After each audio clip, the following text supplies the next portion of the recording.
I'm going to get through this show somehow and then go back to my Z-Pack and back to bed. Let me tell you something. When you're sick, you just want to not go to work. You still have to go to work, but you want to stay away from people. So we're kind of on a 6-foot limit within the production team here. But there's so much going on. I got Haviv Rettig Gur joining me in hour 3 from Israel. I've got Sebastian Lai joining me in hour 3, talking about his dad who's on trial in China. For being a Catholic, basically. And we've got President Trump in the Oval today. And then we had Marco Rubio give a presser on update on the Ukrainian acceptance of the ceasefire, cut number 17.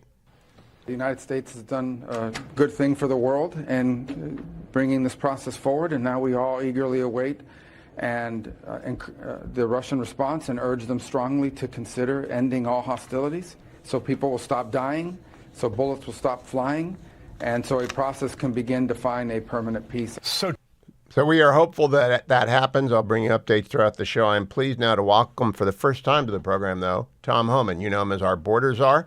What you may not know is Mr. Homan joined the United States government in 1984 at INS, same year I joined DOJ, but he stuck around for an entire career in law enforcement. I left after President Reagan left. Mr. Homan, welcome. Thank you for that first tour, and thank you for coming back. I can't imagine saying yes to come back to the feds, but you did. Thank you.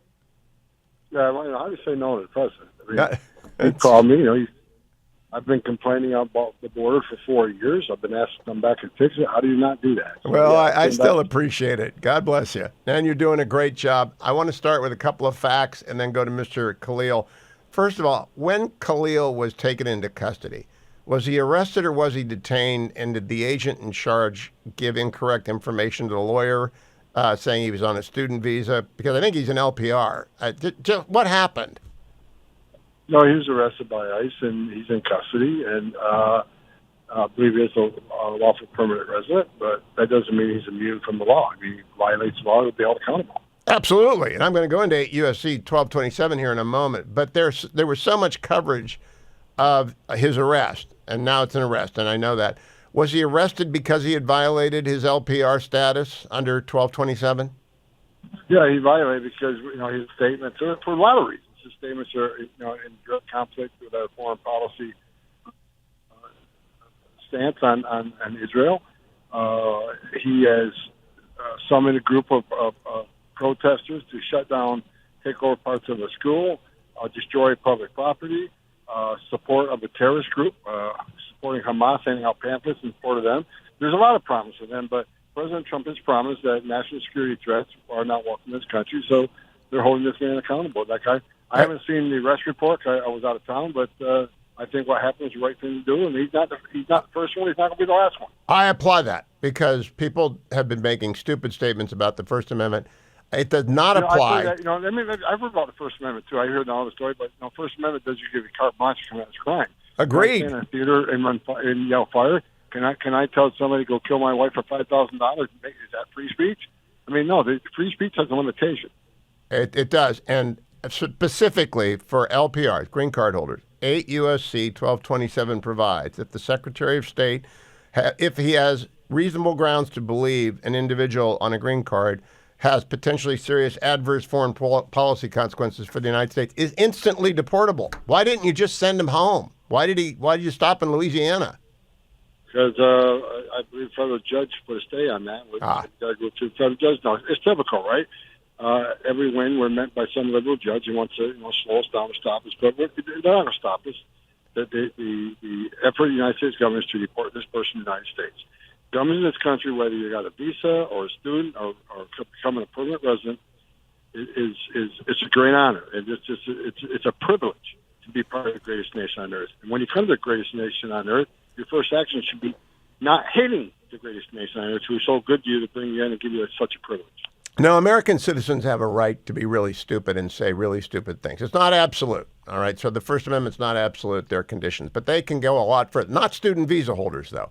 How are you going to separate the student visa holders who are involved in the attack on our ally Israel and on our civil rights of our Jewish students? How are you going to find them, get them, and remove them? Well, we know who they are. I mean, we know who many of them are. Bottom line is we need to work with local campus police. We need to work with local police. When they have a protest, when And protest is perfectly fine, but when you take over a building, when you cause violence, when you destroy property, when you threaten the lives of other students, that's where you cross that line. And when we find, and especially ones on student visa, right, there are certain, we call them conditions of release, conditions of that visa. You violate those conditions, you go home. So like I said earlier, he's just one. He's just the first one. There are going to be more. We're not going to talk. You can get away with that during the Biden administration. You're not going to get away with it with President Trump. And music to my ears, because I'm not Jewish, but if I had a Jewish student at a college campus and they were being terrorized and prevented from going to class or disrupted in class, not only would I cut off all the money like the Department of Education did, I would just go and find all those demonstrators, and those who are non-American citizens would be gone. Mr. Homan, is there anything in the law that allows the INS to enforce some kind of ban against masking? Because that's what the Klan did when they wanted to terrorize black Americans. They put on hoods and masks. These people are terrorizing Americans by wearing masks and hoods. You know, not that I know. I've been doing this since 1984, not that I know, but it just shows what cowards they are, right? They're really standing there. They said it's a First Amendment right. Well, if you really believe it's your First Amendment right, then stand up and say it. But to cover your face, that means you're hiding. You're hiding for a reason. You're hiding because you know you're crossing that line. You're hiding because you know you're pushing hateful speech. So, you know, I don't think there's anything, you know, that's illegal we can do about that, but that just shows American people who these people really are. All right, the epicenter of this terrorism against Jews in America is New York City. There's a lot in L.A., there's a lot in other places, but New York City. You made remarks today about New York City. Can you elaborate on what your message to everyone involved in the governance of New York is? The sanctuary cities are unacceptable. Sanctuary cities are sanctuaries for criminals. And the governor of New York, she gets on national TV. That's NYPD officers were attacked by illegal aliens. Gets on national TV after a young woman was burned alive on a subway by an illegal alien, making a statement that she believes criminal aliens should be deported too. But she's doing the complete opposite. Her actions do not match her words. She's got the green light law that prevents ICE or Border Patrol having any access to New York State or license plate data or DMV data, which is used in all criminal investigations. Let us know how, when we pull a car, we need to know who we're pulling over to be safe. We need to know if the car's stolen. We need to know if it's involved with a deeper T3 investigation. It's a part of the investigation. We can't get access to it. We're the only law enforcement agency that locked out of that access. FBI can get it, DEA can get it, but not CBP or ICE. She also, and she said we require a warrant to that. They don't require a warrant from anybody else. And we do. If we went to your apartment to get a warrant, when you do that, they notify the person that you're investigating them. So, you know, she can say that she wants public safety threats removed, but she's putting roadblocks up not to prevent it. Mayor Adams in New York City sits down with me. He wants to get us back to Rikers Island. He wants to, you know, take public safety threats off the streets in New York. What's the governor do? She goes down and tries to fire him. So I'm in New York today saying you've got to get rid of these sanctuary laws. Sanctuaries are sanctuaries for criminals. This is about public safety threats. President Trump has been clear. We're concentrating on public safety threats, the worst first. And that's exactly what we're doing. When you put roadblocks up, then you're not doing what your constituency elect you to do. The number one responsibility of the mayor and the governor and every member of the legislative body in Albany, their number one responsibility is protection of the communities. And they're not doing it when they push sanctuary laws to prevent ICE and CBP from doing their job. Now, Mr. Homan, my producer, Dwayne, has been doing this with me for 25 years. I said, what do you want me to, because he follows you a lot more closely than I do, because I got to cover everything, but he's really interested in how effective you've been in 60 days. He wants to know if any sanctuary city or state has surprised you and actually become cooperative. Mayor Adams was the first one. I actually, for 2 years, I called him out on national TV saying he forgot what it was like being a cop.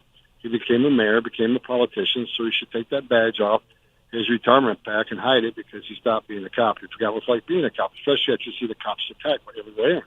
But when he invited me up, when we sat down and talked, finally, for the first time, I saw the cop in the mayor. He actually said, look, I don't want to be an immigration officer, but I want to help you take public safety threats off the street. I want to help you find these 300,000 missing children. I don't want him to be an immigration officer. He don't want to be an immigration officer, but he wants his cops to work with cops to bring public safety threats. So he's come a long ways. We have continuous discussions. We're moving forward on that. So that was a blessing in my opinion. Is there any other mayor who's equal to that in terms of doing a turnaround on sanctuary cities? Because they're all over the place, and they all are sanctuaries for criminals. No, they're not. I don't see that kind of turnaround. That's why Pam Bondi, who's a great attorney general, is just going to start taking the court. Sue them, take them to court. We will win, and hopefully my dream is to get rid of sanctuary cities so there's no illegal alien gang member, no illegal alien public safety threat, no illegal alien national security threats running around the city or running around the streets because the sanctuary city would not cooperate with us. Mr. Homan, you just mentioned something very important to me. There are 300,000 missing children in the United States. I think a lot of them are being trafficked. Do these sanctuary cities realize that they are participating in the abuse of these children by not participating and cooperating with ICE? Well, if they realize it, they're ignoring it because that's one of the biggest issues President Trump has promised American people. We're going to secure the border, which we've done. Illegal immigration is down 97%.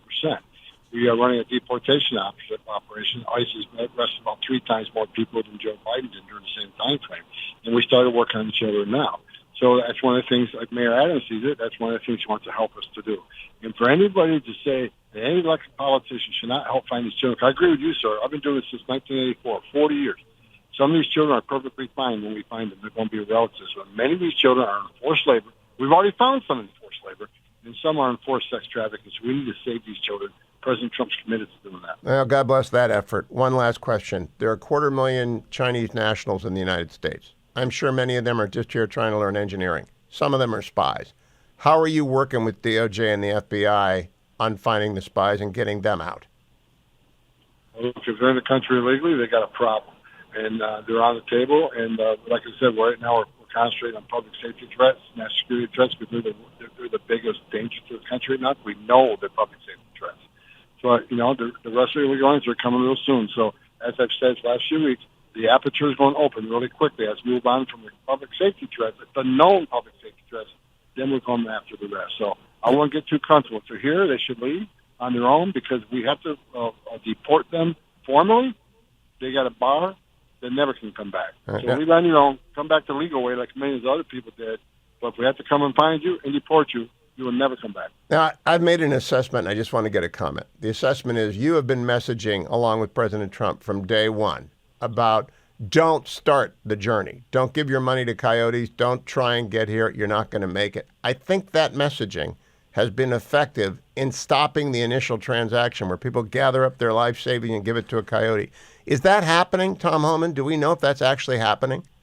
You're exactly right. The caravans that broke up, actually, I've saw some intelligence reports where caravans are going south through Mexico, Central America, Darien Gap, going south. This is the effectiveness of President Trump. He's going to put America first. He's holding other countries accountable. And other countries push back, saying we're not going to take our people back. Well, guess what? I said a month ago, watch and see. And they're taking them back. We got a strong president who puts America first. He's not asking. He's telling. And I'm glad he is. I'm glad you're helping him. Thank you, Tom Homan. Always a pleasure. Keep coming back, and I appreciate your service a great deal. Yeah, thank you. I hope he does keep coming back. Let me tell you about one of our sponsors, AndrewandTodd.com. Talked to Andrew Del Rey today because I've been following the market, and of course markets are upset, and the traders go left or right. I'm not a trader. I'm an investor. I don't sell during periods of instability, but I follow interest rates. I thought, they've been dropping pretty consistently for 6 weeks. So I called up Andrew Del Rey today, 888-888-1172, part of AndrewandTodd.com. They're lenders for people who have to buy a home who are moving around the United States. I said, Andrew, you do all the talking because I don't have a voice. And he was pleased to fill me in. Some people are in the 5s now. Some people are getting 5% 30-year fixed mortgages. Most people are in the 6s. They are going to continue to fall. Inflation fell to 2.8%. That's the headline in the Wall Street Journal. I asked him, how long do people usually have to wait before they refinance? Because once rates start sliding, they'll continue to slide.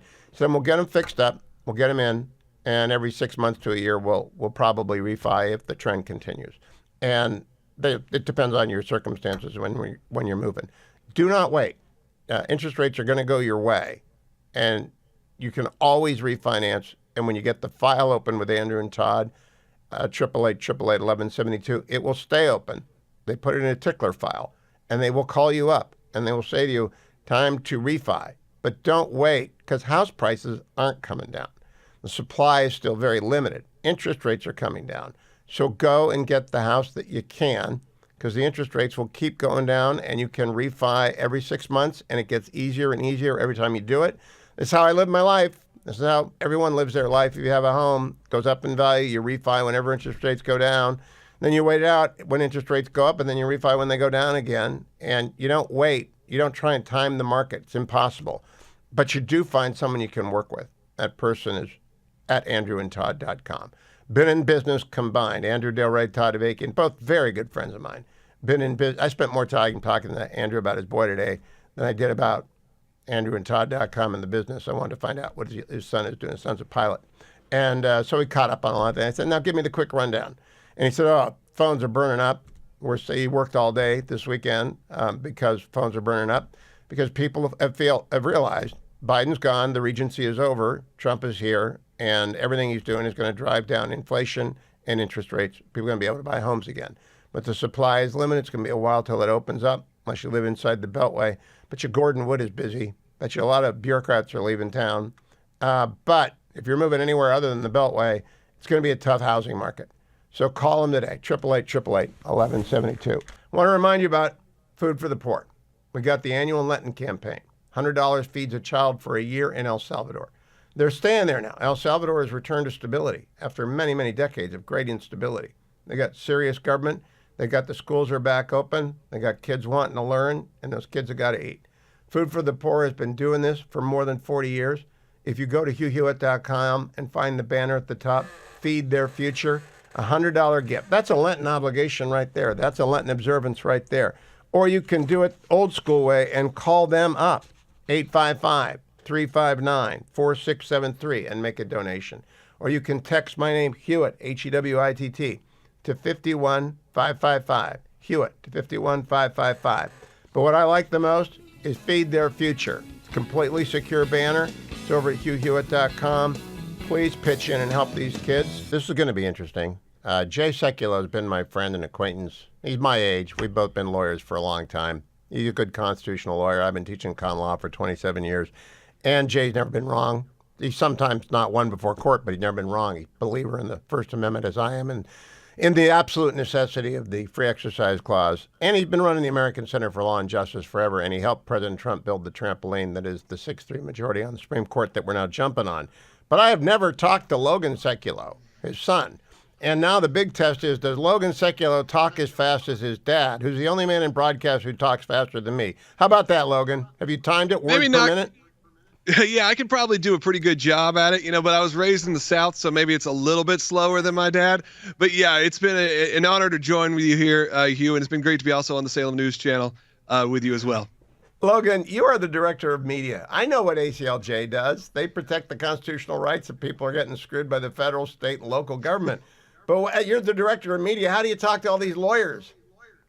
Exactly. I'm the one non-lawyer, but that's okay because someone needs to be able to, get the content out there, make sure people see it. And I put together an incredible team here, and we work on a lot of great media advocacy as well. When you look at what the ACLJ does in the courtroom, sure, we're doing incredible work, and we're talking about it each and every day on the show that we do. But also, we got to make sure, number one, this show can happen, that we're able to be out there, that your show can happen, that we're able to represent where necessary the same values in the media. And that's what's happening right now. And it's one of the big campaigns we've launched just this month. And we're really kind of testing the waters here to see if our audience cares about responding in media as much as they care about responding in the courtroom. And one of those ways is because we're able to launch this brand new campaign that we have taken to the state of Massachusetts. And then we plan on taking it to other states as well based on the results that come out of it. But it's a different way to look at it. Before, we always were sort of on the defensive. And in this way we are, but we're spinning it in a very different way. The state of Massachusetts, Commonwealth of Massachusetts, launched an ad campaign over the last year. I saw it firsthand when I was visiting Boston last summer, and it was specifically targeting what they call anti-abortion centers, which we refer to as pro-life pregnancy resource centers, usually volunteer-run organizations with very sweet, great people who provide ultrasounds, who provide prenatal care, who often provide even postnatal care, food, formula, clothes for mothers that are in need and for babies that are in need. We know them as great people, often church-run. But the state decided, hey, we're going to target them as the number one enemy. And there was these billboards that were put around town and a mainstream media campaign also that ran, that's running currently, multi-million-dollar campaign that says, avoid anti-abortion centers. And they have a state-run website where it specifically targets it's unconstitutional. these organizations. That's not viewpoint neutrality. It's unconstitutional. For sure. And that's the argument we're making. But we're making it in two very different ways. So we have where we are going into court right now. And, of course, that's always going to be a long battle. And then on the other side, we've decided to respond with our own counter campaign. And it's called Choice Begins Here.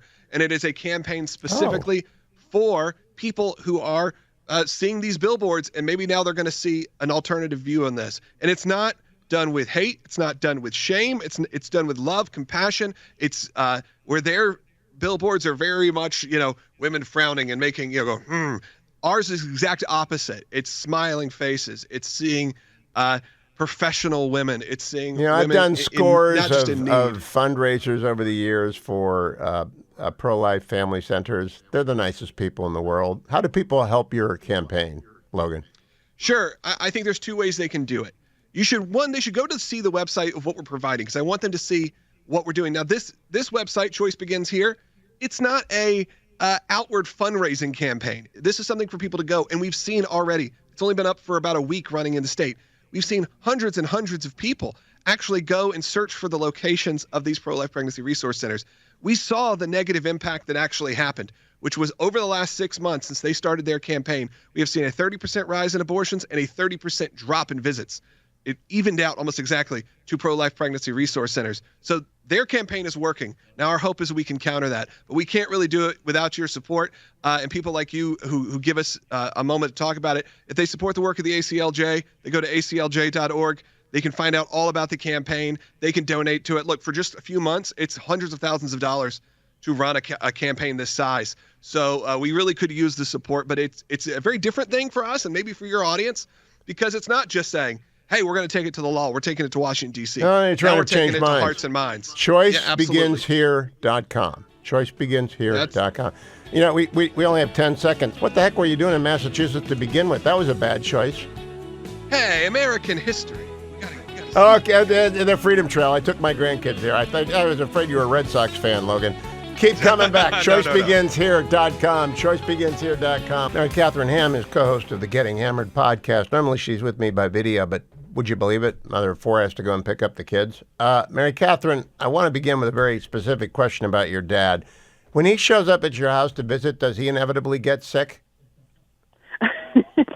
You know what? I don't think so, actually. He does. You know what he inevitably does? Is he inevitably makes steak, and that's my favorite part of having him there. Oh, well, I don't do that. I see you've caught something from the grandkids. Oh, yeah. I boarded the plague ship last week during spring break, and I came back with every bug that six grandkids can actually have, because I saw them all. I hope I didn't give it to anyone. So I sound horrible, but I'm getting better. Mary Katharine, I wanted to talk to you about the Department of Education and the fact that they've shut down half of their workforce. Are you alarmed as a parent, parent of four? Are you scared? Governor of Illinois is warning about the end of education in America.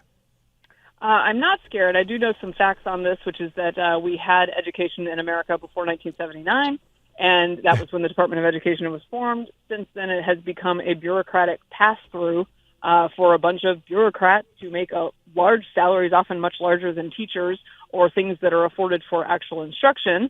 The states offer most of the money for instruction, and such that we can take the money from the Department of Education by letting go of 1,300 bureaucratic folks in Washington, D.C., and sending it to the states. I think that money will be better used that way. The Department of Education has overseen, since 1979, not an improvement in the grades of American kids, not an improvement in their records or intelligence, but in fact, certainly in the last 5 years, devastating losses to people's progress. And I think they have to explain themselves. I do think I like the era of explain yourself, please. And I want to stay for a moment on this. I actually feel for bureaucrats who suddenly lose their job because they got mortgages, they got kids. But the problem is we're borrowing 50 cents of every dollar that we're then passing back to the states at 90%. It's the dumbest thing I've ever seen. We don't have the money, we're borrowing it, and we're giving it to states who aren't using it well. How can anyone in good conscience work there? Well, and this is the thing. I live in an area, of course, where people are on edge. They're worried about their jobs. And I do have sympathy for that because everyone has to make plans and try to do this the best they can. This is also a force that the rest of the country has reckoned with for the last 25 years or forever, which is that you can lose your job. So I'm not without sympathy, but it is it's a weird thing that we live in this very affluent area, the capital city in the Hunger Games, that has people making 3 and 4 times the average American's salary. And on top of that, you get the benefit of never, ever losing that job. That's a very specific and very privileged class of people. It also sounds very much like a public teacher. And now we get to the bottom of the problem. Since you brought the National Report Card to my attention, I've been talking to everyone about it. Podhoretz and I were talking yesterday when, we're much older than you, but we had to learn facts and history. And I teach law students, and they're great, smart kids. They all pass the bar, but they don't know anything. I mean, they don't know that Lincoln had to run against McClellan. They don't know who McClellan was. They don't know who Andrew Johnson is. I mean, they don't know anything. What happened to history? No, I think it's shocking what kids don't know and what people who get to college don't know. And it's partly because of, bad curriculum and learning things that aren't really history. I guess you got to do your social and emotional learning before you can get to history. I've been gratified to see my kids in a little private school in our area where they do learn a lot of history and they're fascinated by it and they love reading books about it. But I think in public schools, largely, unless you are very interested in history, you're not getting a ton of it. And that was kind of true in my public school, even coming through. And they've gotten somewhat worse since then. So is there a waiting list now at your private school? I don't want to know the name of your private. I'm just curious about whether or not affluent Washington, D.C. has totally abandoned public education. They did in Washington, D.C. proper, but Virginia had pretty good schools, but I think they're falling apart. Yeah, I mean, I think the Fairfax County schools, it's one of the public schools there was one of the gems of the nation. And I think it's one of the tragic stories of COVID that they have just kneecapped themselves in the most embarrassing ways and are not serving parents and kids in the ways that they should. So, yes, there is demand for particularly affordable private schools in the area. Some of these, very elite ones are crazy expensive. But yeah, there's testing to get in, and our private school at one point had to be very careful about who came from the public schools to the new schools because they were potentially from Zoom school so very far behind that in a small school they wouldn't be able to get them caught up. That was one of the concerns of bringing people into the schools because that's how badly Fairfax schools failed these kids during COVID. Last question, Mary Katharine. I'm neutral in the Ohio governor's race. I've known the AG, David Yost, for a long time. I've known Vivek for a couple of years. They're both smart guys. It'll be an interesting campaign. Vivek put out a message to get cell phones out of schools. That's a heck of a good platform to run on, don't you think? To me, that is like an easy win for anyone on a state level. Youngkin's done it here in Virginia, and it's the kind of thing where once you do it, parents and kids alike, I think kids maybe more than parents, are thankful that you did it. And I'm always like, personal liberty and you can make your own decisions, you can put your phone where you want. But there is a social part of this that once the school says you can't have the phone, the kids can all let go of their insecurity about not being on the social networks, right? They can just be at school. And giving them that gift as the grown-ups in their lives or the politicians in their lives is good. Yeah, I'm not looking for miracles. I don't think we're going to get rid of teacher tenure in the public school system for 25 years until it falls apart. I think it's going to take 25 years for school choice to catch up. But this could happen tomorrow everywhere, right? The Youngkin example, the Vivek poster, I think it could happen very quickly because everyone kind of intuits this. Last question. Everybody knows they're bad for kids, right? I think most people do, but the problem is you get sucked into a bad spiral because, say, during COVID, you had to work at home. Your school was telling you Zoom was fine. The American Pediatric Association was like, nah, the screens will be good. Your kid will be fine, even though they've been telling you the opposite for years. And then it's a crutch for your kids, and your kids are addicted. Getting them off of it is the hard part. Send them to camp to detox for a week. Oh, that's a good idea. Mary Katharine Ham's always full of good ideas, and she and Vic Mattis are always full of laughs. Go subscribe and like Getting Hammered. It's one of the great pods out there, and it's normal.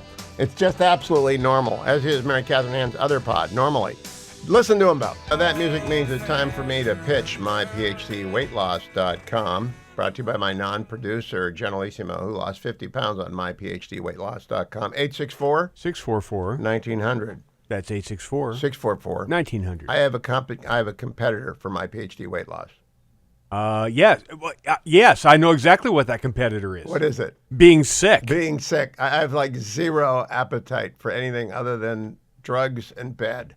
3 weeks ago when I had it, I lost 10 pounds in a week because I didn't feel like eating. The fetching Mrs. Hewitt said, I'm going to make you eat something. And I said, I don't think so. Don't feel like it. You're in the throes of it. That's normal. My PhDweightLoss.com does not include recommending getting sick, does it? No, but I did talk to Rachel about it, and she says, anyway, you can pass on some of those virus germs to me a little bit. No, not the way. It's not the right way. No, rather get out there and do some exercise and go pounding. I've got a friend who's undergoing some chemo, and they have to eat a diet that's high in protein and low in fat. Yeah, it's just my PhD weight loss. It's basically the same diet. Yeah. Yeah, but with a counselor, et cetera, and so I'm doing my best.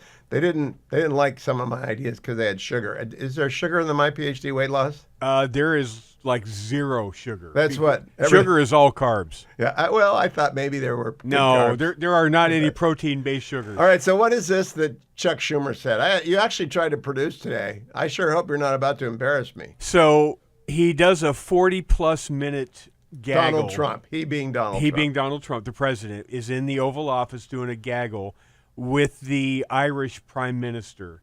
And lots of questions, economics. Do you know the actual title of the Irish Prime? Is it the Taoiseach or is that the president? Taoiseach, I think. I don't know. Aaron's going to be mad at me. I can never pronounce it. I don't know how to pronounce it. Anyway, he's with the Irish Prime Minister, and he gets a question on Chuck Schumer and whether they're going to put through the CR in time. And he says this wild thing about Chuck Schumer. Do you want to play it now, or do you want to save it for Dwayne's World? No, we can go ahead and play it. I think all right, that's good. That's generous of you. That was the right answer, actually. Let's hit it. Blame the Democrats. And Schumer is a Palestinian, as far as I'm concerned. He's become a Palestinian. He used to be Jewish. He's not Jewish anymore. He's a Palestinian. Okay. All right, so, Okay. So... Yeah, we're going to get faux outrage, right? You know who's gonna jump out the window is Rashida Schumer is going to go out and threaten the president or something. But I'm just telling you, it's a joke. It's satire. Yes. It's hyperbole intended to underscore and make a point. But do you realize how many people that are on the pro-Palestinian side of this argument are going to use this as saying now Palestinians are a slur to the president? Oh, of course. Look. The faux outrage on the left is going to be off the charts. What is the headline in the New York Post tomorrow? Because that's got to be the headline in the Post some way, right? Yeah, I would think they're going to do an AI of Chuck Schumer wearing the scarf. Whatever we call it. There are two big questions absorbing America today. Who is going to be the quarterback for the Cleveland Browns? Kirk Cousins, Russell Wilson, or a rookie? And will the Senate shut down the government? Sarah Bedford of the Washington Examiner joins me. Sarah, who's going to play quarterback for the Browns next year? Hugh, barely even know what sports you're talking about. That's probably you football, and Kurt Schlichter. Okay, well, just so long as it's not Russell Wilson. I'm not a Russell Wilson fan. That would be too bad. Let's go to the Congress. Is the Senate going to keep the government open, or are the Democrats going to shut it down? The Democrats look increasingly like they're going to shut it down. And, I'm not sure that that's smart politics for the Democratic Party right now. But Senator Schumer is out there saying that Republicans don't have the votes for cloture, meaning they don't have the votes procedurally to move forward with voting on this bill.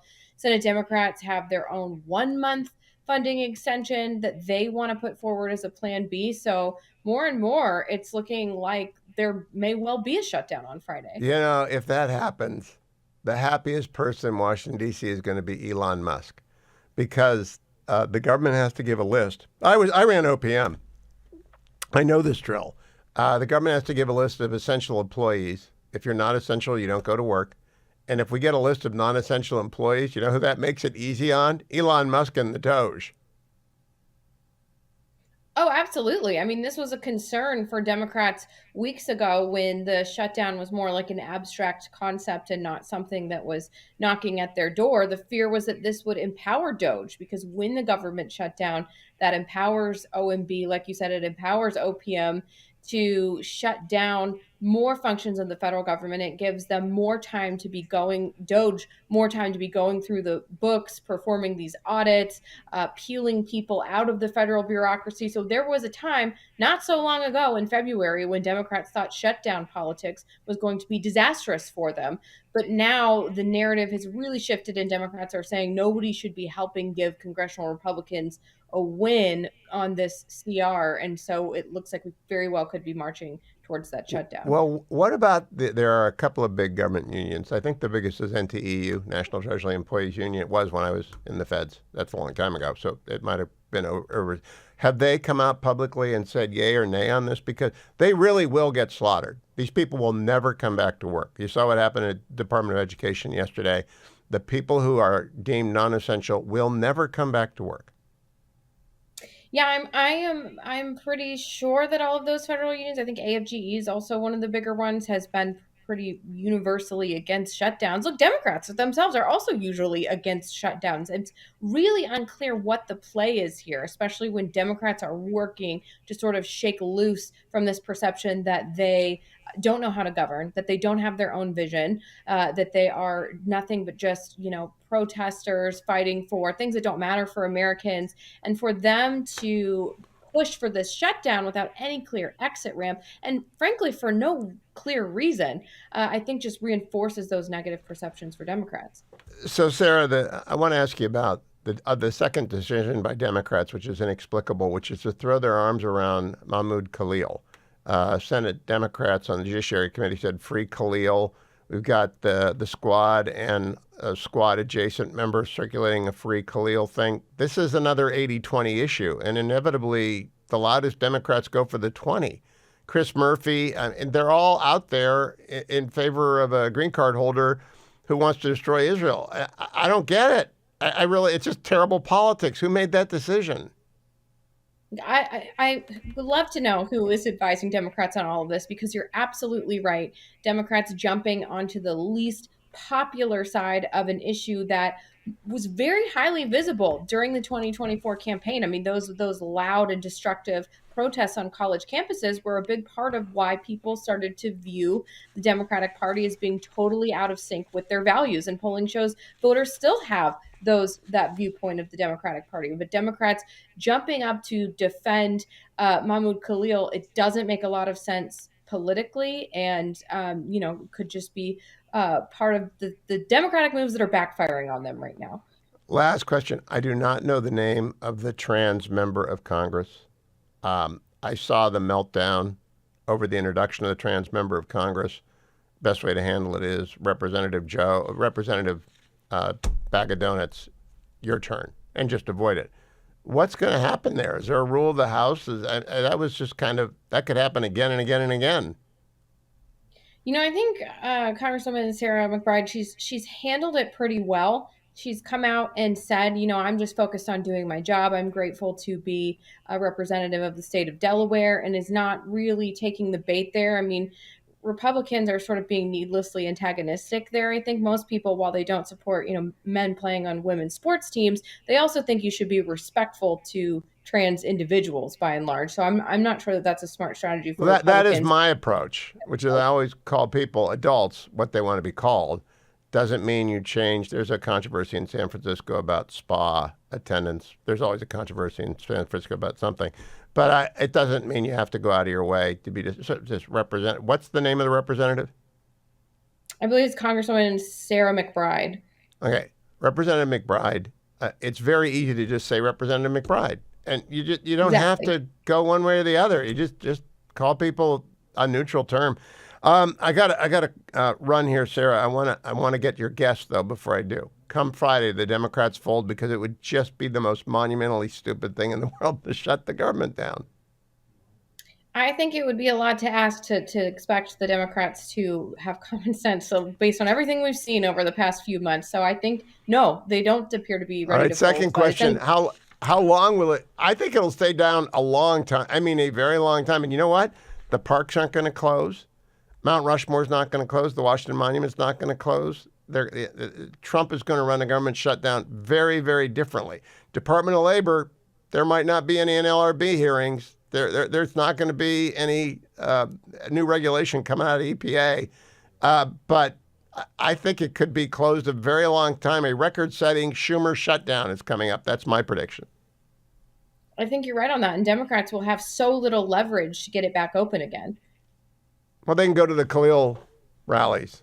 That will allow them to get up to New York and be part of the Khalil rally. Sarah Bedford, thank you for joining me, lead investigative reporter and editor at the Washington Examiner. Follow her at Sarah C. Bedford and follow me to the next segment. Thank you, Sarah. I do want to give you the market update brought to you by our sponsor, American Federal. Markets have closed for the day and kind of a normal day. And the normal day is that the Dow was down 0.2%. The S&P was up 0.5%. The NASDAQ was up 1.22%. And the 10-year Treasury is down to 4.3. I told you about that when I told you about Andrew and Todd. But American Federal buys and sells gold, so I pay attention to the gold price when I'm talking about American Federal. It went up today by 0.2% to $2,940 an ounce. Now, that's not the price you'll pay. If you call up my friend Nick Grovich and his team at American Federal, they put a commission on what they sell you, but it'll be transparent, it'll be open, it'll be quick. You get them the cash, they get you the gold. If you want to sell gold, that's not the price you'll get per ounce of gold you sell them. It's the price that they begin with before they deduct their commission.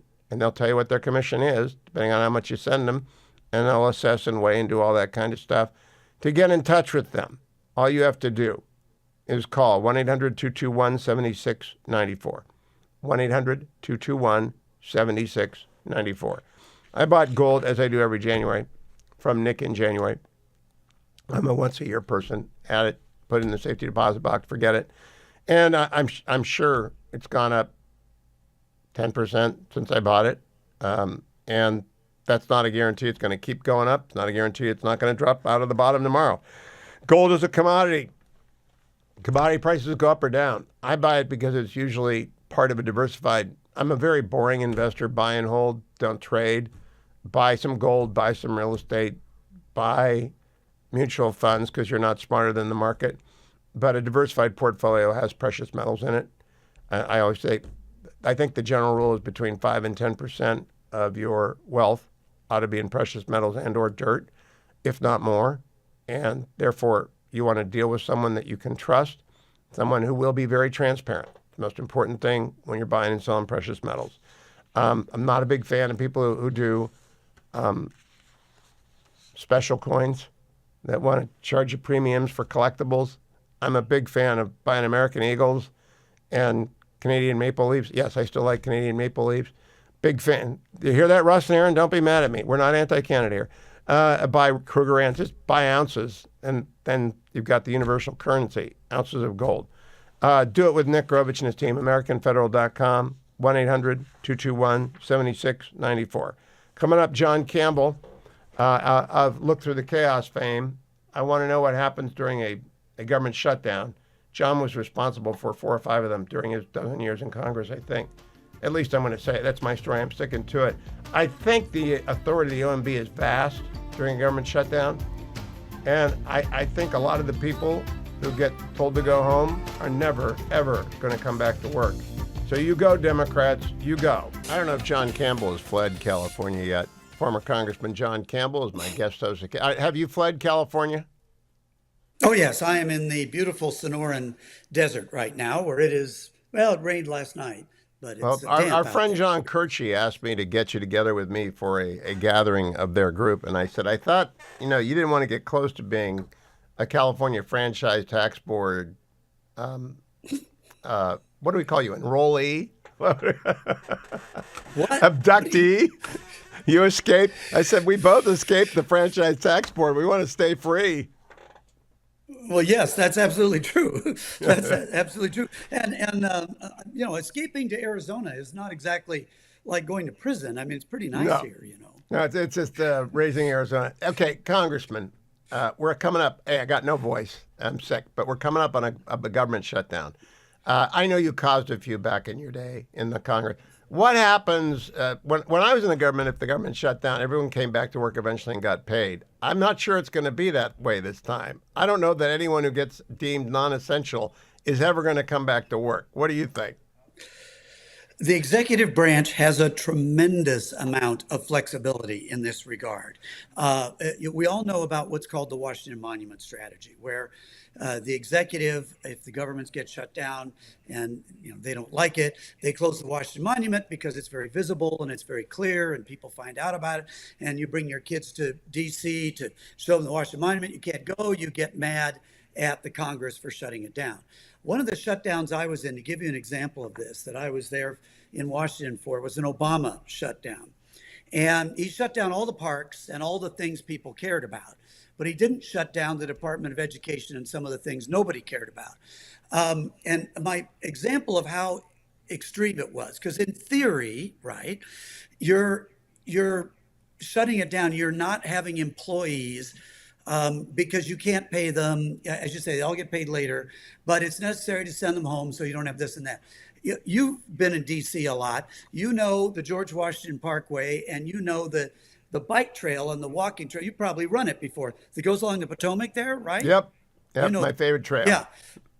Okay, it's a beautiful trail. I loved it, went on it all the time. They shut that down. Now, there's nothing to shut down there except there's a couple of little parking spots. What? How can you shut down that trail? It's impossible. It goes under the bridge. Okay, this is a thing that was not patrolled, right? There's no park rangers there. There's no anything. I've never seen a park ranger, ever. No, there aren't any, except during the shutdown, because there were little parking spaces where you pull off the George Washington Parkway and park, and you get your bike out and take it on, or run, or whatever you're going to do. They put cones and put federal officers there to keep you from parking there, and they put federal officers on the path to keep you from using it. So that tops my previous worst stupid Obama story. Was our friends Len and Judy were driving across the country in a once-in-a-lifetime trip. And, of course, they wanted to go up in the Arch in St. Louis, and it was closed. And then they got to Mount Rushmore, and they had blocked off the road. You couldn't even drive by Mount Rushmore. Yeah. So I'm pointing this out. They used extra people. There were no employees there before. During the shutdown, there were suddenly a bunch. And it was all intended to be uncomfortable for you, et cetera, et cetera. So the executive branch has a lot of, as you said before the break, a lot of flexibility here. So what's this administration going to do? My guess is they don't shut down the Washington Monument. They don't shut down the Parkway, the George Washington Parkway path, but instead, like you say, they shut down all the things that DOJ is going to shut down or wants to shut down anyway.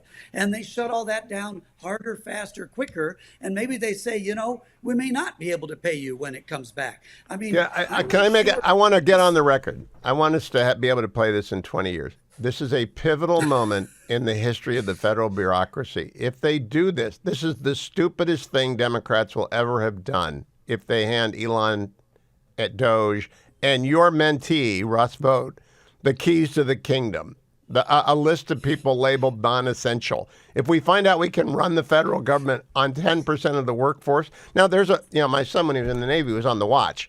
So there's a part of the government that's got to run all the time. It's called the Department of Defense and the CIA. But there ain't a whole lot more that's got to run. It wasn't there until 1940. Right? We don't need it. Right. And I agree with you that this is a dumb thing if they do shut it down. That said, these people, these Democrats today, they have Trump derangement syndrome. They really do. They have it deep and they have it hard. And to try and guess what they're going to do, you have to set aside all sense and logic to try and think about that. So they might shut it down. But here's one of the things I was thinking about. What do they need? They need 7 Dem senators to vote for this thing? Is that 8, right? because I think they might lose McCormick for some reason. Oh, okay. All right. So 8. But Fetterman's going to vote for it. So that means they need 7 more. Ossoff and some of these other endangered Dems, the new Dem up in Michigan, some of these others, I think are going to want to vote for this. They are not going to want a government shutdown around their necks. But they don't want to be hung out to dry. I mean, finding 7 who want to vote for this thing would be hard. But I bet there's. Well, you 3 or would go 4 get the really new senator from Michigan because it's 6 years out till she stands again. You find everyone who just won, basically. Yeah, but there's a few, and maybe Virginia, Maryland. Those people, they're close to D.C. They may not. Oh yeah, they do not want this. They don't want to. John, I really do want to get your serious view on this, and we'll come back after the break and talk about that. What percentage of the federal government workforce could go home without Americans noticing? Oh, probably 80%. I think so too. I think so. Now, again, and I'm keeping most of the people at DOD and CIA, and I'm keeping the people running the nuclear power plants, the NRSC. I mean, there are genuine must-have people that have got to show up to work. But there aren't that many. The bureaucracy really. If OPM shuts down, and let's be clear, the entitlement checks go out. You got to have someone come process the payroll for Social Security, Medicare, and Medicaid. Those checks go out. Right, they always have. In all the other shutdowns, they've gone out. But what I think, the other thing going on right now is you've got these slowdowns. It's like a slow work union gets upset. They don't go on strike. They just do everything slowly. That's going on in the federal government right now in protest of, and I know this directly from people who are dealing with the federal government, where no one's been laid off, but suddenly it's taking 60 days to do what used to take 2 weeks. The blue flu. Yeah. Right. So they're doing that in the federal government right now already. Anyone ever do that to you when you were running car dealerships? Did you ever have a work slowdown among the team at the dealerships? I did not, but I didn't think so. We did not have a union. We didn't have a union, and we weren't. But let me just say on these Democrat senators, I don't think there's 7 of them who want to vote for it. But if you let 4 vote for it and it loses, you hang those people out to dry. If Russ Vought gets power, tell people about Russ. Russ used to work for me in Congress when I was the head of the finance side of the Republican Study Committee. He ended up marrying somebody. They're not married anymore, but married someone on my staff. So I know on my personal staff. So I know Russ quite well. Russ is very smart. He is very smart. He is very hardworking, and he is very dedicated and very principled. And in fact, he and I had some conflicts at one time where I would make a vote or take a position that I thought was a practical position, but not completely aligned with the principles in which he believed in. He would get mad at me. He was not happy about that. And so, but he's very smart and he knows what he's doing and he's been around. Is he a lawyer? Is he a lawyer? I don't think so, no. So he must have very good lawyers. OIRA, the Office of Information Regulatory Analysis, is within OMB, and they've got very smart lawyers. And I'm just thinking he's reading the federal personnel regs going back to national emergencies past and shutting the government down. He's going to find every authority he possibly can have. And these people are never coming back to work if they shut the government down. I mean, that could certainly be. And what does the executive do? I mean, we saw it. We haven't had a shutdown with a Republican president in a while. Donald Trump did a 30-day shutdown. The first Schumer shutdown occurred in the first. Right. And Schumer folded. That's right. That's right. And so he's got to remember that. So he'll do that. But as we said before the break, the president has a tremendous amount of flexibility here. What the Democrats did, what Obama did when I was there, was he said, what makes this the hardest on Republicans? What can I shut down that upsets your average Republican, that gets them to call their member of Congress, their senator, and say, this is terrible. You have to make a deal here. You have to agree with the president. You have to open this government back up. And that is exactly what the Trump administration could do here. And they have a lot of levers to do that with. And so there are a number of things they can do that will, as you say, you're looking at who's non-essential, who can they basically release and they don't need to hire them back after the shutdown. or what can they just shut down that really influences a Democratic constituency? And they start to call their Democratic senators and complain about it and then cause them to cave. So I'm sure there's a lot of planning going on right now. But as you've suggested, I agree. I think this is a dumb move. This is not a hill to die on for Chuck Schumer. But it could become. I want your opinion. I think it could become a moment of unique American political history. That there is a genuine crisis. We're spending 50 cents of every dollar is borrowed. Every federal dollar, half of it is borrowed. And we've got $36 trillion in debt and a debt crisis that is looming. We're close to the debt ledge. We got to extend the tax cuts, get the economy going. So give them an axe and they will cut down the forest. And I'm hoping that they do. But I just can't believe the Democrats are that stupid. It's just too stupid. Well, I do think they are, because we're looking at all those issues like men and women's sports and so forth that are 80 Free Khalil. issues. Free Khalil. Yeah, free Khalil, get rid of waste, fraud, and abuse. I mean, even the Green New scam. There's so many issues now that are 80-20 issues or 70-30 issues, and the Dems are taking the 20 and 30 side and doubling down on it. And so, if they're just listening to their hardcore wacko base, which they might be, and they're saying you can't give Trump an inch, you can't do it, you gotta make him do this and that because we don't want him to let anybody go in the federal government. Well, good luck with that. Good luck with Article 2. The president is the head of the executive branch.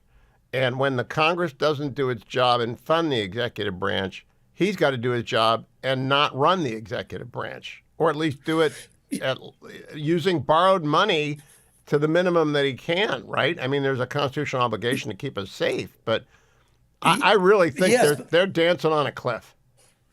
Yes, but so let's think of, in the end, the Democrats are a union shop, they're collectivists, so it's not as strong an impetus there as it is with Republicans. But each person owns their own vote. It's one of the things I enjoyed about being in Congress. They could talk to me all the time, leadership could, anybody could, but I own my own vote. And the only people who could fire me were my constituents.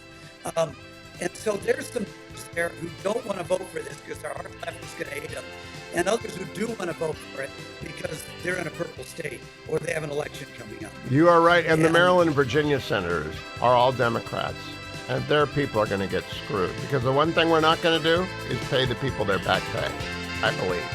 Good to talk to you, Congressman. Always a pleasure. I'm trying to keep our eyes abroad, even though we're all watching a lot of domestic politics right now. Jimmy Lai has been a political prisoner in Hong Kong, held by Xi Jinping in his authoritarian state for many, many years now. Jimmy Lai is 77 years old. He's on trial again. His son, Sebastian Lai, joins me. I believe he's in Washington today. Hello, Sebastian. Welcome. Good to have you back. Thank you so much for having me. And before we start, I just wanted to thank you from the bottom of my heart for being such a incredible, so supportive of my father's case, and for mentioning it to President Trump when you had him on his show. It's given us so much hope, and we're just so grateful.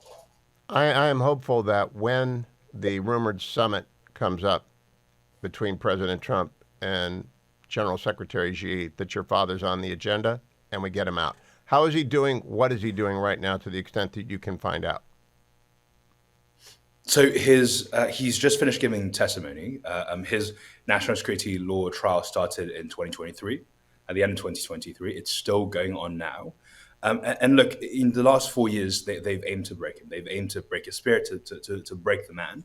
They put him in solitary confinement. They've denied him natural light. They've taken the Eucharist away from him because they know how important it is for him, his faith. Though his health has gotten much worse, and it's heartbreaking for me to say this, but what's given me a lot of hope is that he's still strong. There's 3 government-appointed national security law judges that are just shouting at him. It's a horrible, horrible show trial. But he's answering back. He's still sharp of mind and strong of spirit. So it's an incredible story of resilience and of courage. Every Roman Catholic in the world, and actually anyone who believes in God and in freedom ought to be praying for Jimmy Lai, but especially Roman Catholics, especially during Lent, because it's right out of darkness at noon. It's so strange. Why is Xi Jinping so afraid of your father? I think we are in a situation now where there's been a tremendous miscalculation by the Hong Kong government. Two things, right? First of all, they didn't know he was going to be this strong. They thought they'd be able to break him in the last sometime in the last 4 years. Horrendous stuff has happened to him, not just the treatment, but also the arrest of his colleagues, tortured witnesses in his trial, just completely heartbreaking. And they not only assumed that they could break him, they also assumed that there would be, all these findings that they would find about how horrible of a person he was, and all that turned out to be completely untrue. There was allegations that my father was this black hand behind the protest, that he did it for nefarious, that he supported democracy and freedom for nefarious reasons. And in the trial, it showed that not only was he anti-violence, anti-Hong Kong independence, that he did all of what he's done over the last 30 years in campaigning for democracy, because as we both know, it was the right thing to do, and he's still fighting. So it's that courage. I think that he's still holding strong after all this. Oh, it's inspiring. I think he's actually, his martyring, he's not a martyr, but he's being martyred, is opening the eyes of the entire Roman Catholic world to the nature of the Chinese central government. And therefore, their sunk costs are enormous. But do you think they'll ever wake up to the fact that they're embedding a totalitarian brand on their own attempt to erase that totalitarian brand, Sebastian Lai? Yeah, so what does give me some hope is that it seems that the time to see him release is now. As you mentioned, he's 77. He could very well die at any moment, and if he dies, that's it. That's the Hong Kong government would have killed a man that sacrificed everything that he has to stand up for freedom. A man of faith, a man whose faith guided him to take such a strong position and that has given him such strength. So, it's definitely in the Hong Kong government's benefit, but I think it's also in Chinese government's benefit now to see him released. Oh, realpolitik. And I believe in realpolitik. They would dump him as quickly as they could and stop turning him into a martyr and stop radicalizing the Roman Catholic Church vision. Not maybe at the top. I don't think the Pope's been particularly good on this. I don't think his Secretary of State has been. I don't know if you've had any support from the church at all. But normal Catholics see what's going on, and this is an anti-Catholic pogrom. And they went after the number one Catholic in China, and that's all I need to know about this government and the Catholic Church. Tell me, what is the best thing people can do to help your father? Definitely, as you've done on multiple occasions, please continue to tell a story. This is a case of a Catholic that's being persecuted, not just the denial of communion, but he got more than a year sentence for lighting a candle and saying a prayer to commemorate the people who died at a Tiananmen Square. At Tiananmen Square, he went to the vigil, literally for 15 minutes, said a prayer and lit a candle, and got more than a year in a maximum security prison for that. It's completely insane. So I ask all your listeners to tell my father's story, but also to just pray for him, because they put you in solitary confinement to tell you that nobody cares about you, that you're going to die alone. They denied him natural light and the communion for the same reason. And I know that's not true, and I think many of your listeners know that that's not true. That we care what happens to him. That the freedoms he stood for does matter for many people around the world. So please, your continued prayer is so important for my father, and I think he knows that people care. And Sebastian, is there one website where you collect all the developments and information? Because it's only covered sporadically in American media, and I assume even less so around the world. So where do people get the best information about Jimmy Lai? So there's a website called supportjimmylai.com. You will see the trial and all the amazing things that he said during his trial, where he's essentially reinstated why he supported democracy and freedom. And there's also a Twitter page and also support Jimmy Lai. And I'll give you just a bit of what he said in especially heated exchange with the judges, where they were shouted at him. My father just said, "Look, in the end day, the truth will come out in the kingdom of heaven, and that is good enough." SupportJimmyLai.com and support Jimmy Lai on X. Sebastian, please stay in touch. Continued prayers this Lenten season for your father's release. Maybe it happens today. Thank you again. This year I'm bringing you a State of the States report every single week on Friday, but in between, our sponsor, American Legislative Exchange Council, sends me updates on key developments in the state, and they did so today. It makes me so happy. Wyoming became the 15th state with universal education freedom. ALEC members pushed for that. They got it done. They are policy champions. In his State of the State address this week, Governor DeSantis touted Florida's #1 ranking in the ALEC's Index of State Education Freedom. I quote Governor DeSantis here, "Florida is also led on education, has been ranked #1 in America for the past 2 years. This has changed lives." Finally, legislation consistent with ALEC's hospital price transparency model has been introduced in a number of states. It's on track to pass in Wyoming. Bravo. Get ALEC's free weekly newsletter so you don't have to rely on me. I want you to listen to me, but you shouldn't have to rely on me. Go to alec.org/Hugh. alec.org/Hugh. We love those people. They do such great work with the states. Join ALEC if you're a state legislator. Let me also remind you, Food for the Poor is our annual March appeal. I always do this during Lent, and it's mostly all of Lent, because a lot of Christians make some sort of observation in Lent that involves penance and reflection on how much they have and how little so many people have, and their move to generosity. Don't waste that generosity. Food for the Poor has been operating in Central and South America for more than 40 years. They know exactly what they're doing. They're going to feed between 60 and 80,000 kids this year in El Salvador lunch every day. Good, sustained lunches. The real deal. They know the rice and beans and the vitamins that kids need. El Salvador has really swung around back towards freedom, back towards security, back towards policing. Now they got to get their education system up and running, but a hungry kid can't learn. Food for the Poor feeds them. And when you support Food for the Poor, you're supporting that child every single day for a year. $100 for a child for a single year. A lot of ways to give to Food for the Poor. I think the easiest one is to go to HughHewitt.com and hit the button, Feed Their Future. It's a banner at the very top. Feed Their Future. Or you can go to old school. You can call them, 855-359-4673, 855-359-4673, or text my name, Hewitt, to 51555, 51555. But Food for the Poor, best way to do it, over at HughHewitt.com. That banner at the top, very safe and secure. I'm getting through this day, sick, but unbowed, and coming up, Haviv Rettig Gur from Israel. I got a lot going on, but I'm proud to have back Comfortably Smug, one of the four horsemen of the Ruthless podcast, your must-listen to twice weekly dose of reality when it comes to politics. Smug, I had planned after finishing Tuesday's episode to talk to you only about Act Blue and its unfortunate ongoing demise, but I've got to change because Democrats have decided over the last 48 hours to throw in with Mahmoud Khalil in one of the great branding decisions of political idiocy of all time.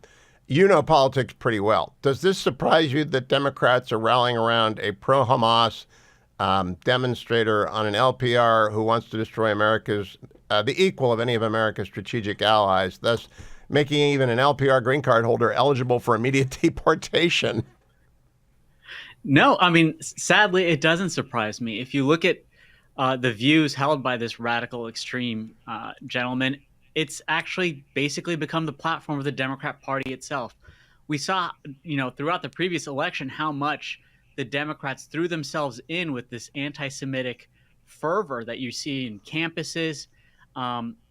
That's really gripped that party, the grassroots of that party. And so when you see so many Democrats mobilize in New York City, for example, today, and what's the cause that they're mobilizing for? It's to keep someone who hates America and is a threat to America in America. For a country that they think is so fallen and irredeemable, it's really amazing how hard they fight to stay here. I just can't understand it. Now, Smug, there are three issues that are defining the Democrats in opposition. Three. One is now Mahmoud Khalil and hating Israel. The second is trans extremism, both boys playing in girls' sports and the member of Congress being recognized by her chosen pronoun. They get very upset about that. And then there's hating on Elon Musk and Tesla. Of those three, which is the stupidest? Oh, man, that's the toughest question you've asked me today. Boy, honestly, I would have to say it's this Mahmoud gentleman. There is no way that taking the lessons of what they've seen beyond just how he's anti-Israel, how he's an extremist, on the immigration basis, if you look at polling, right now, there has never been a time where President Trump has polled this high when it comes to immigration. He is net positive. That's the first time in his first presidency and this presidency, he is net positive when it comes to immigration. So when you have a clear-cut example of an individual who is in the United States and clearly should no longer be in the United States, for the Democrats to take the opposite on this, they didn't learn from the previous election that, listen, Americans are fed up with this ridiculous immigration policy that we've had, which has led to open borders, crimes, and so many problems in America. You have a clear-cut case of an individual who needs to be deported, and they're taking the other side. It's unbelievable the Democrats are letting this happen. Well, I was on Fox America's newsroom yesterday, and Dana and Bill asked me what I thought was going on. I was saying, pretty easy. If you have an 80-20 issue, the Democrats go for the 20 every time. And they are driven there. I think this is going to connect with the original story. You guys have been following the rolling dismantling of Act Blue. There's a lot of smoke, and when there's a lot of smoke, there's usually a fire in the electrical system. And the electrical system is the back room where they're making the money. Do you think that the power of the Act Blue radical brand has fooled basically normal Democrats into believing they have to believe these extremist positions? I mean, that's the thing, is that party has taken such a top-down approach in control, where you saw going back to when Hillary was running against Bernie and they got Bernie out of the way. And then you saw them do it again when Biden got the field cleared for him. And then you saw it happen again with the coronation of Kamala. So when it comes to money, when it comes to picking the candidate, the Democrat Party and the left has had such a tight grip on control for so long. It's why you saw so many of, blue dog Democrats start voting for Trump. It's why they've lost control of the center, because their radical left position that they've dictated down, top down to their entire party, they're starting to lose grip. Now, you're too young to remember when Rush broke onto the scene in 1989, and he began the Rush to Excellence tour, and he would go around the country. You guys have done a couple of live events. I think if you bring Ruthless out to the West Coast, you can fill many an arena. And if you get here in time, maybe you can cover in depth Katie Porter versus Kamala Harris, because we're going to have the greatest general election in 2026, because we have a jungle primary, meaning that we get the top two vote getters. One's going to be Kamala Harris. The other's going to be Katie Porter. It's going to be a dive to the bottom of idiocy. And you guys have just got to come out here and cover that. Which one is going to win, do you think? I mean, honestly, I hope it's Kamala. I would love to see that kind of failed mentality, just absolute talentless individual continue to be the standard bearer for the Democrat Party. Whether you've not met Katie Porter, have you? Anywhere. So Katie Porter, I remember Katie Porter with the Batman outfit. I remember the stories of her burning her husband's scalp. These are both very deranged people, so it's a toss-up. But I love Kamala already has the stink of failure on a national level. I want that to be the Democrats' brand. Yeah, but it's way too close to the Nixon story. Lose the presidency, then lose the California governorship, and then up running the country. All right, now I'm going to put you on the clock as well for 2028. Donald Trump can't run, and so I'm not going to ask you who the Republican's going to be, because we don't know who that's going to be. A lot will depend on what the president says. But who do you think the Democrats are going to? They're so deranged, and I really mean, I think they've lost their mind in a way unlike anything I've seen, and I barely remember 1972, and they were nuts then. But Mondale was pretty nuts in '84. This goes way beyond that. Who are they going to throw up there?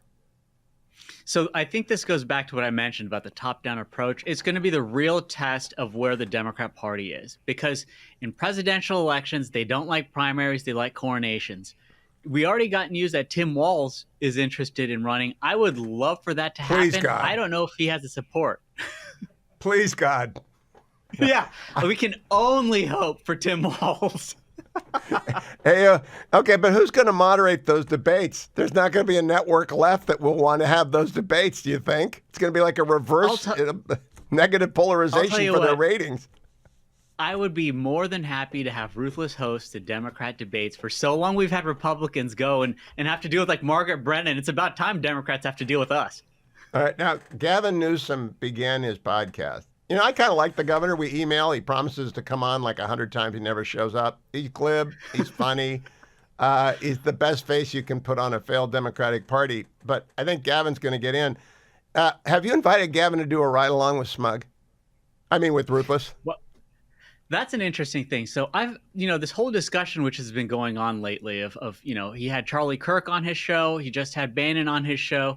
And there's a school of thought which is, some conservatives are saying this is dangerous. If you're going to make him look more, giving him a platform makes him look more reasonable and likable, and he's a dangerous candidate. And then the other school of thought is the more you put him on, the more vast, groups of Americans become aware of what a failure he's been as a governor, how California has turned, there's horrific parts of California that if they're not burning, then they're full of drugs and homelessness. And it's not safe to take your family outside. And you have kids who try to walk home from school and there's needles all over the sidewalk. It's horrific. So I would love to give him a platform. I would love to have him come on Ruthless, whether he did a ride along or whatever. We could just step by step, we could go through his whole resume. Katie Porter was my congressman when I lived out here, and her district includes the Newport Beach Pier. I don't know if you've seen it yet, but for the variety part of the Ruthless program, I'm going to play your producer. Go look up the unfortunate incident where someone crazy with a gun drove down the Newport Pier when it was crowded, was pursued by police officers and shot dead. It looked like he was going to go over the end of the pier, then he stopped, got out, and started shooting it.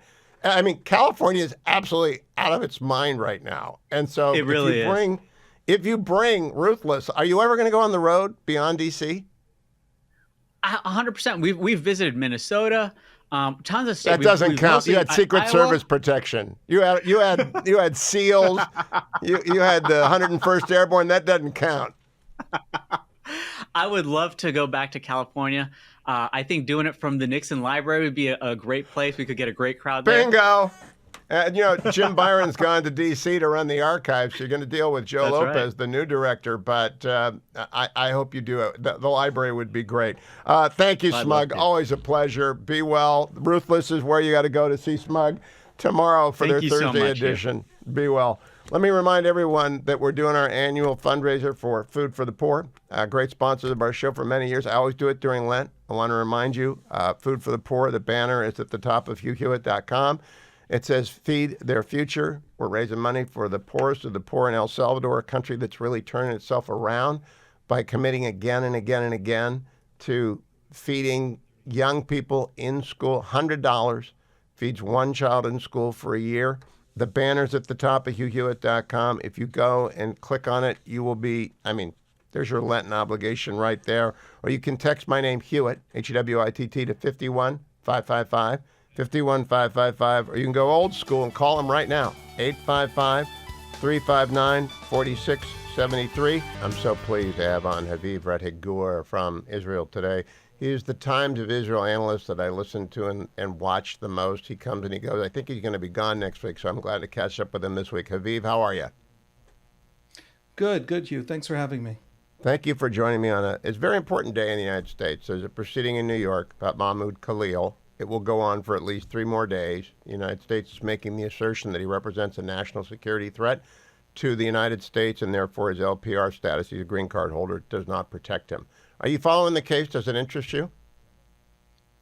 Yeah, I think it tells us something about the discussion that's happening in the United States on this issue. I take seriously the discussion in America about free speech and about government action and about, neo-Nazis marching through Skokie, Illinois was once a serious topic of discussion, and I respect it. But what worries me is that a lot of people, I mean, Senate Democrats in their official Twitter feeds are talking about this guy like he's some kind of hero, and not like someone who distributes Hamas propaganda, not like someone who is the official representative to the administration at Columbia of an organization that talks about destroying the West and destroying my country. So it interests me because of what it represents in the American discussion more than. Well, you just put your finger on it.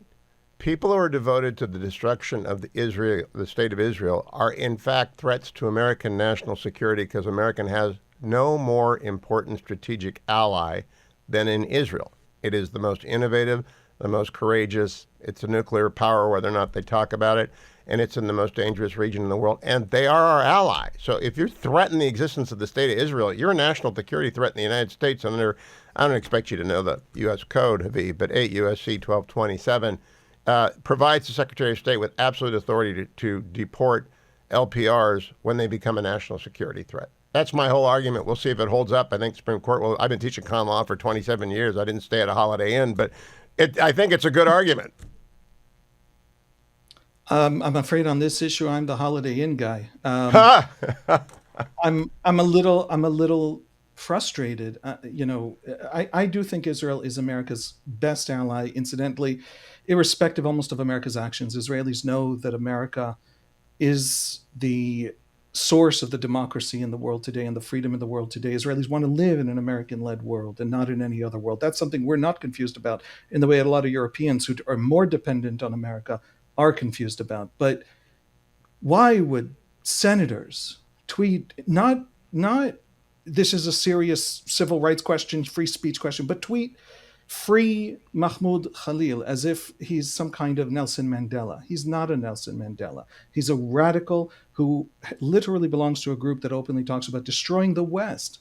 You're making the connection between Israel and America, but this guy made it himself. You don't need to make it for him. He's the one who says. And so I hope that this gets to SCOTUS in a hurry, but I want to go back to the ally. I originally called you up to set this up before Khalil was arrested or detained. He wasn't actually arrested, because Donald Trump is back, and there are two important things. He understands China is the only superpower adversary the United States has, and he understands that Israel is our ally.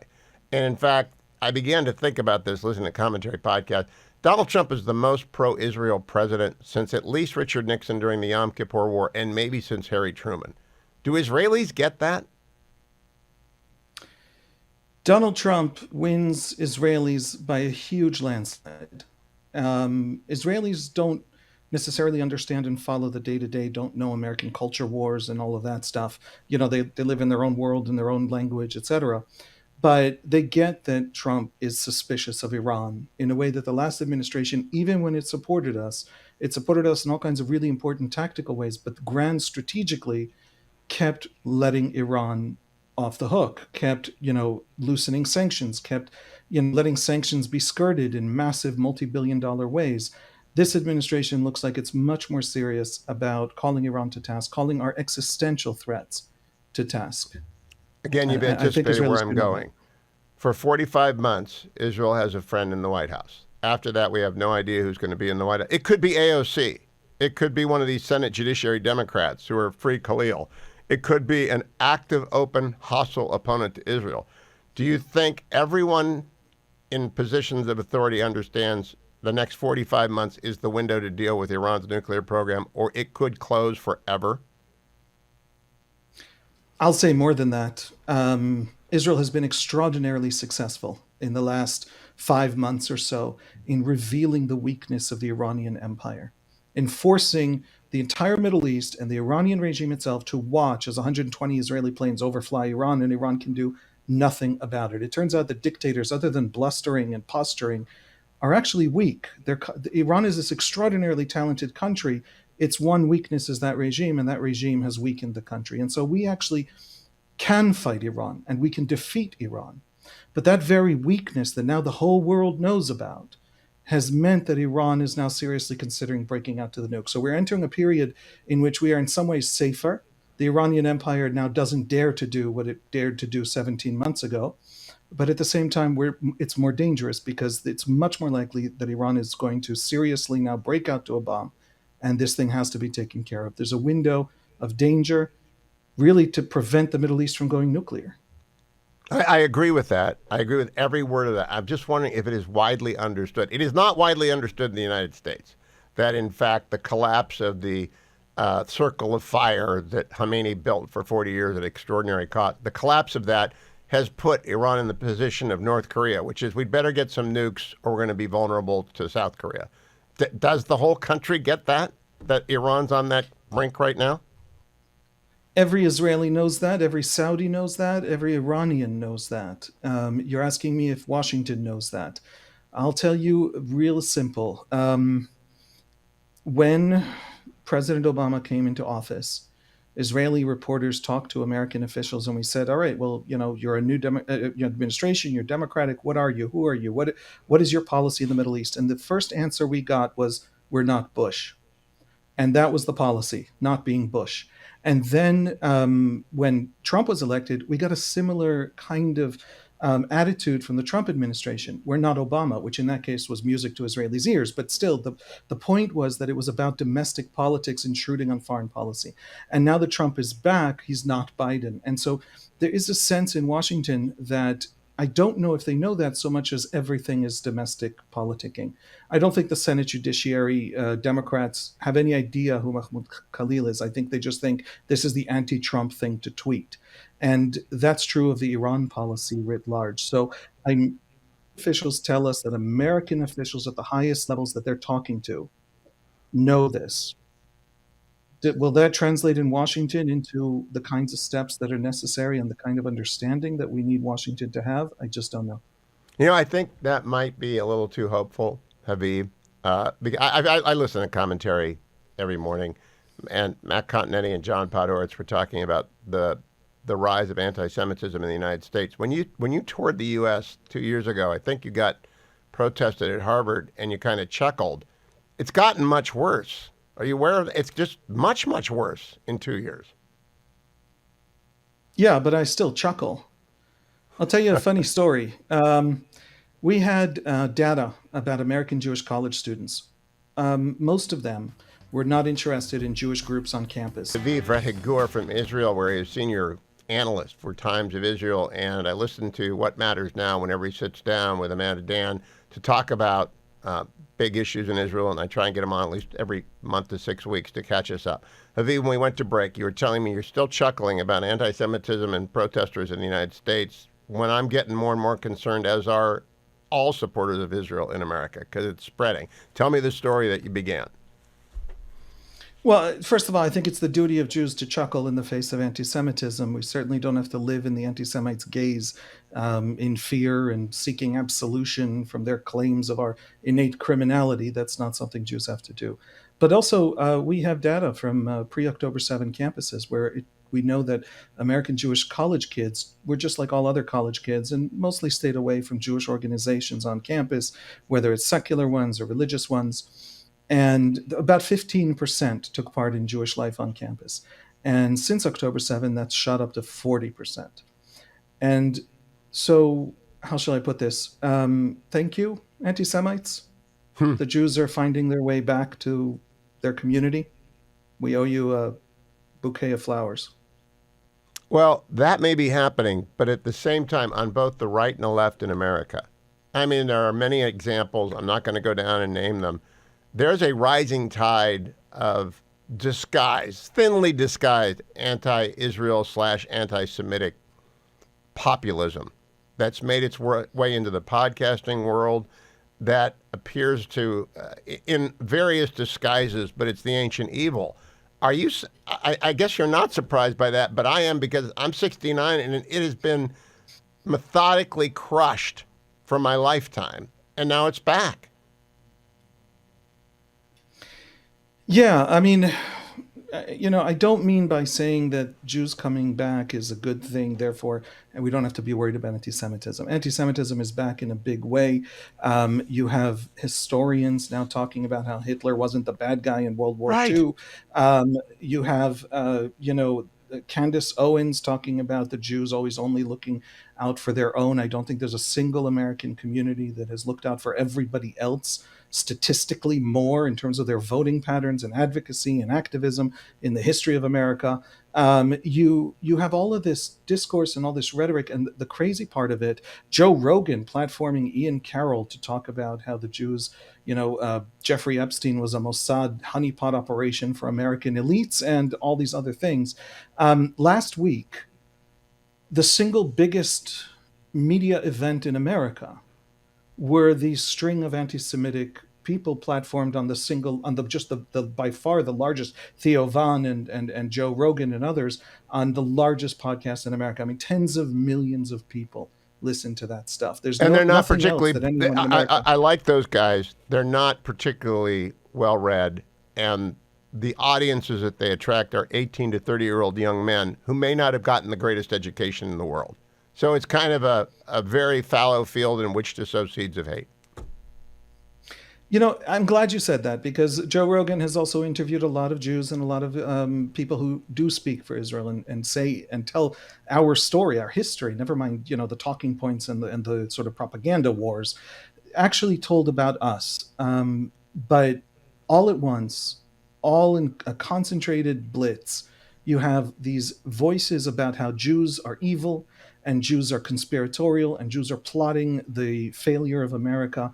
And it is reaching many, many millions. It is mainstream. It is just one of the voices now in mainstream American debates. And as a colleague of mine wrote more beautifully than I could, October 7 put Jewish blood in the water, and now the sharks are circling. And that is happening at the top of American media, and we're seeing it. Well, what's interesting about American media, by the way, I don't know Joe Rogan. I've never heard other than a clip of his show because he's a comedian, and I don't think there's a lot for me to learn there. And he's a good interviewer, but it's not a serious show, and I've never heard Theo Von. I don't know if it's a serious show. Has Joe Rogan invited you, Haviv, as perhaps the most articulate, young, next generation commentator from Israel, sort of the Michael Oren of the next generation? Has he invited you to come and spend 3 hours doing your just breakdown of basic Zionist history? Not yet.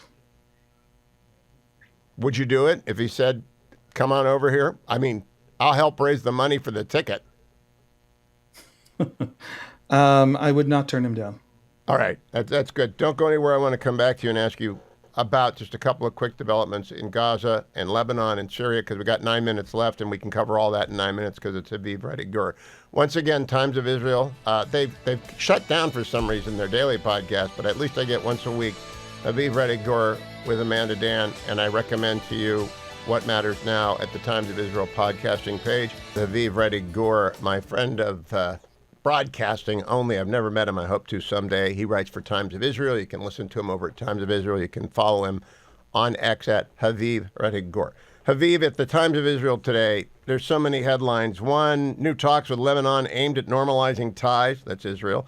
Nobody's expelling any Palestinians, Trump says. We've got new outposts on the top of Mount Hermon, which you've never had before. And you've got the Druze in Syria coming to work in Israel, and a deal between the Druze and the Kurds and the Israelis. Is this a massive realignment that we're just not paying attention to it because Trump is here and Trump's better ratings? It is and it isn't. The Middle East is basically divided into four major alliances. You have the conservative Sunnis, all the kingdoms, the Saudis, Emiratis, Jordanians, Egyptians, Moroccans. Everywhere you look, in the Syrian civil war, the Libyan civil war, they all work together, always, everywhere. You have the radical Sunnis, the Muslim Brothers, Hamas, Qatar, Turkey. Everywhere in the Middle East, they support the same militias in the Syrian civil war. They work together.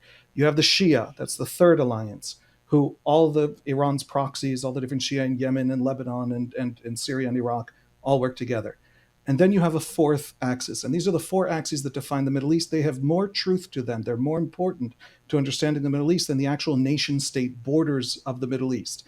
And those are, let's call it other, that fourth axis. It's the Jews, it's non-Arab Muslims, it's non-Muslim Arabs. If you go to northern Iraq and talk to Kurds today, you will meet a tremendous number, statistically huge number, of pro-Israel Kurds in northern Iraq. And if you go to the Druze, you will meet pro-Israel people in Syria. And if in 2015, when Jabhat al-Nusra, commanded by the man who is today the Al-Qaeda affiliate in Syria, commanded by a man who is today the president of Syria, was coming down the Golan Plateau and threatening the Druze villages of southern Syria, the Druze of southern Syria literally called their Druze brethren in Israel, who went to the Israeli government and asked the Israeli to protect the Assad loyalist Druze community in Syria. And the Israelis did so. And Jabal Nusra never touched those Druze villages.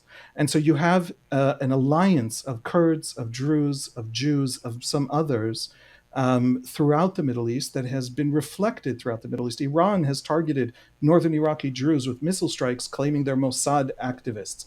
That's not impossible. No one in the Middle East said that's impossible. So the Israeli, what you're seeing is not a new alliance. What you're seeing is now that Syria has collapsed in on itself, everyone's trying to pick up the pieces in ways that are favorable to them. The Israelis are now making a bid to actually protect their allies, prevent a Islamist radical, a man who once swore allegiance to Al-Qaeda number 2, Ayman al-Zawahiri, is now running Syria. And Turkey is his patron. And to prevent that from becoming an Al-Qaeda state, it has to be weakened. And so Turkey is moving in from the north. Israel is moving in to protect the Kurds and the Druze as much as it is able. Everybody's trying to maneuver. And you're seeing that right now. Haviv, 25 years ago, after 9/11, I had to get smart in a hurry about Islamism. And I used Bernard Lewis because he would come on the show and he'd talk forever, the late Bernard Lewis. And he left embedded deeply in me strong horse, weak horse theory about the Middle East. A, do you believe that's true? And if so, who's the strong horse right now? I don't. So Bernard Lewis was truly a giant. Even if you think he's wrong, his scholarship was tremendous. He went deep into the weeds before coming out with theories. And today people start with theories and then ignore the weeds. You're right. Basically just quote line their way through history. And that's too common in academia, certainly in academics who speak publicly. Most academics are too scared to. But those who do generally are activists more than academics. So Bernard Lewis was a giant. I think that on these questions, I take a different tack. In other words, I think that the Middle East is a bunch of people telling themselves stories about themselves, like all people everywhere, and living out those stories and responding to those stories. And so we face enemies who think that there's a great war now to restore Islam, which is very weak in the last few centuries under Ottoman rule in the Middle East. And Islamic weakness is to them a tremendous theological problem because Islam, of course, should be a great redemptive conquering power. So they want to restore Islam at all costs. And they use these very old ideas in Islam about how geopolitical power is a function of piety rather than a function of, let's say, good economic policy, to develop these pietistic jihadi movements. That's the basic idea behind Al-Qaeda. The more pietistic we are, the more just literally pious, the more we're similar to the first generations of Islam, the more we will be powerful and Islam will awaken and return to conquering the world. So we do face those people living in those stories. Hamas believes that fundamentally, and Mr. al-Julani in Syria believes that. Well, we can't do anything about them. All I can do is talk to Americans primarily. What do you want Americans to understand about the strategic relationship, this fourth axis and the United States? Because I think the United States ought to be with the fourth axis and with the conservative Sunnis in the Emirates and Saudi Arabia, bringing those two axes together and making it very clear that Israel is a strategic ally in the global competition with China. Because that's our number one priority is China, and Israel's our best ally. I always say the equal of any ally. I don't want to make anyone mad. But they are at least the equal of any ally that we have. What would you like to hear American elected leaders say other than don't say free Khalil? I'll tell you, look, Hamas is a fascinating organization because it is a Sunni radical organization from that axis supported by Qatar and Turkey, but it's embedded in the Shia proxy system of Iran. It marks an alliance between those two radical axes. And the response to that developing and burgeoning alliance over the past few decades has been what has essentially become, in the first Trump administration, the Abraham Accords, which is the conservative Sunnis and, again, we'll call them other, those two axes forming a counter alliance. So they're now in the Middle East, basically the way the Middle Easterners think of it. The reason the Saudis are eager for the Israelis to defeat Hamas, the reason the Emiratis classify pro-Hamas activist groups in America as terror groups in their law, even if America doesn't classify them terror groups. The Emiratis hate Hamas more than America hates Hamas. And the reason for that is that they understand the Middle East in these terms. And so if America understood the Middle East in these terms, it would have a much smarter policy. It would understand the place better. It would understand where Libya is going and Syria is going and Iraq is going and who the forces are and what they think they're doing. And if America did understand that, it would understand that one of those two alliances is utterly pro-America and will remain so. Great clarity, as always. Haviv Rettig Gur, thank you for spending a half hour with me. Good travels to you. I'll catch up with you on the other side, and I hope if you go on Rogan, it'll be the first time I listen to Rogan, and boy, do we need that. Thank you so much, Haviv Rettig Gur. Biggest story of the day in Washington, D.C. is half the employees of the Department of Education are gone. That is bad for them and probably good for American education, because we need education choice everywhere, which is why one of our sponsors, Job Creators Network, has opened up a brand new website, a brand new opportunity for you to get involved in spreading school choice everywhere. EducationFreedomUSA.com. EducationFreedomUSA.com. If you followed the Nation's report card, and it came out last month, I talked about it with Mary Katharine Ham today, you know it's a disaster, especially reading in the 4th and 8th grade. And we're going to have a functionally illiterate next generation unless we get EducationFreedomUSA.com everywhere, school choice everywhere, backpack funding everywhere. So please go and join EducationFreedomUSA.com. My thanks to Job Creators Network for doing that. That's so important. Also want to remind you about our sponsor, Food for the Poor. I love these people, and boy, donations have started to step up. A lot of people got remembered or reminded yesterday that Lent means sacrifice. Doesn't mean necessarily extra prayers or going to Mass or confession. But if you're observing some kind of penitential attention to detail through the course of Lent, the best thing I think you can do is to send $100 to Food for the Poor. Head over to my website. At the top, you will see the banner, Feed Their Future. You can also call, if you're an old school person and you want to call them up, you can call 855-359-4673. Give a listen to the country director of the World Food Program in El Salvador, Riaz Lodi. 500 farmers are 500 households. They're going to contribute not just to schools, but the local economy. Yeah. But if you look at the number of children, we are looking at 60 to 80,000 additional children that Food for the Poor is going to be supporting in the school feeding program. We see it in two ways. It's not simply supporting it once per year. This investment that Food for the Poor will be doing will be supporting 60,000 children every year for several years. Every one of the children that gets served needs $100 from a donor in the United States. They say 60 to 80,000 because there's a big difference there in the fundraising ability to ship food, maintain the facilities, get it to the right schools, use the right partners. We trust Food for the Poor. We've worked with them for years. I think you should as well. Fetching Mrs. Hewitt and I donate to them. We hope you will follow that. Food for the Poor, the banner at the top of HughHewitt.com. Feed Their Future, or text Hewitt, Hewitt, to 51555.